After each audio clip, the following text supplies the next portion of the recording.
Good morning. This is KELOLAND on the go with all you need to know in news and weather as you start your day.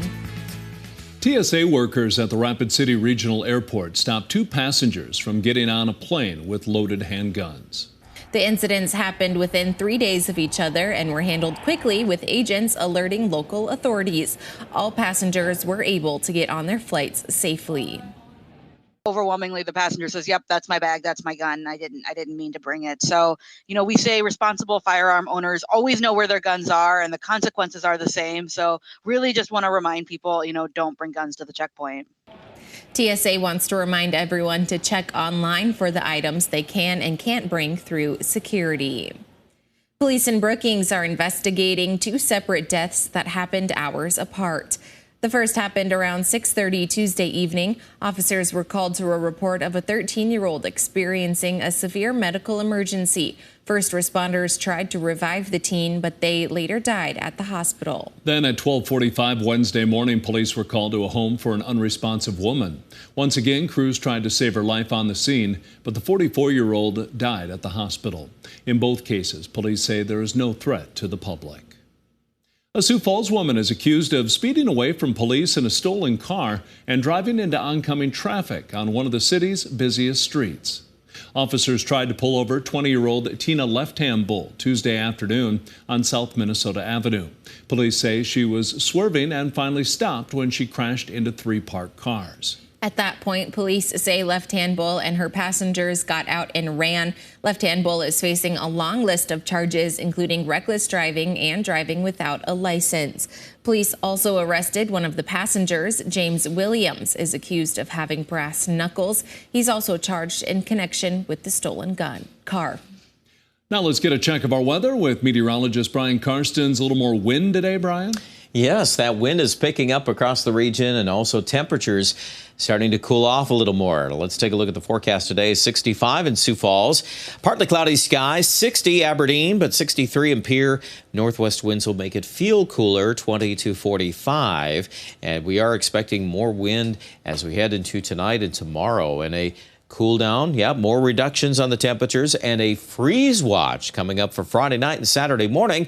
We'll talk about that too in just a few minutes. Thank you, Brian. The future of the Delbridge Museum of Natural History at the Great Plains Zoo remains up in the air as a work group met for the first time Wednesday to come up with a possible solution. The group is comprised of city councilors, city and zoo officials, as well as some community members. Sioux Falls Mayor Paul Tenhaken has asked the group to come up with a draft surplus plan to present to the full city council in December. The Delbridge Museum was closed in August because officials said arsenic was discovered in about 80% of the roughly 150 taxidermy mounts.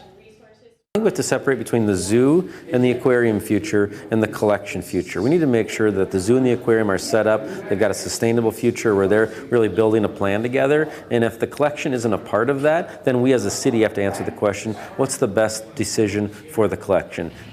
The next meeting is scheduled for October 19th at 8 a.m. at City Hall and is open to the public. We've been following this story since the announcement of the museum closure in August. To read more about the Delbridge collection and discussion, visit KELOLAND.com.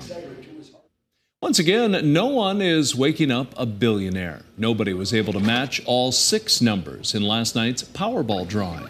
The jackpot now grows to an estimated $1.4 billion for Saturday's drawing. This ranks as the 3rd largest in Powerball history and 5th largest in U.S. lottery history. The cash option sits at $643.7 million. The traveling Downtown Pork Showdown trophy has a new home for the next year. Crawford's has been named the winner of the competition that wrapped up at the end of September. The restaurant's Pork Wellington received the highest ranking out of more than 1,200 votes. Downtown Sioux Falls says the month-long event brings a boost not only to participating restaurants, but the entire community.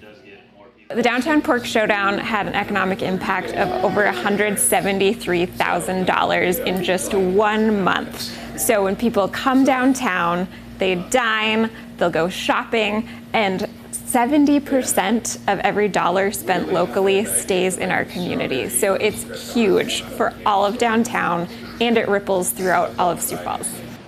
Downtown Sioux Falls is now looking ahead to this weekend's Art and Wine Walk. During First Friday, they'll also have a family trick-or-treat event at the end of the month. And that's a look at some of our top stories. Now let's get one last look at your weather with meteorologist Brian Karstens. Brian? All right, a couple of headlines here. Freeze watch in effect for much of Ketherland Friday night into Saturday morning. Now, of course, it's a watch at this point, so we'll continue to eye the temperature forecast, but just to let you know that the potential is there for some sub-freezing temperatures throughout that time period. Let's start things off. Today, we're going to be a few degrees cooler than yesterday, likely low 60s to mid 60s in the south, and there'll be some of you in the northeast and the northwest. Probably won't even make it to 60 this afternoon with that gusty northwest wind, and that'll be running every bit of 20 to 40 plus. On top of that, we might even spark a couple of showers around Sisseton yet this afternoon. Even overnight, I wouldn't be surprised to see a couple of showers trying to drift through. The overall effect here tomorrow morning is just another resurgence of colder weather. If you pay attention in the northeast, there's a couple little interesting developments there. The air mass will be plenty chilly in the morning. It'll be in the upper 30s. And there's a possibility of a couple snowflakes here. Just a novelty, but just something I'll verbally mention for Webster, Waubay, kind of a candidate there, maybe Summit. But at any rate, whatever does materialize, it looks like the dominant story tomorrow is the blustery northwest wind, some clouds, and just the fact the temperature is not going to be much above 50. Even some of you not even up to 50 tomorrow.